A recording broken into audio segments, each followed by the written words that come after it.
अरे मला प्रश्नच समजत नाहीये तर आन्सर कसं काय लिहू? मला यात खूप डाऊट आहे. Open relation by. Yes, this paper is very simple. I can solve it. In this passage, there are tenses. I will get out of mark in this exam.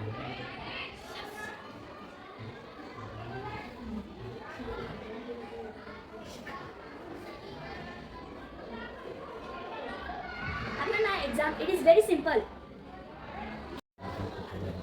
अरे माझा पेपर खूप बॅड गेला कारण मला प्रश्नच समजत नाही होता. अरे ते प्रश्न तर खूपच सिम्पल होतं कारण की तिथे टेन्सेस आहे तुला माहीत नाही कारण की तू प्रवक्ता अकॅडमी जॉईनच केली नाही कारण की तिथे प्रवक्ता अकॅडमीमध्ये इंग्लिश शिकवली जाते त्यामुळे मी इंग्लिशचा पेपर एकदम सिम्पल सॉल्व करू शकते.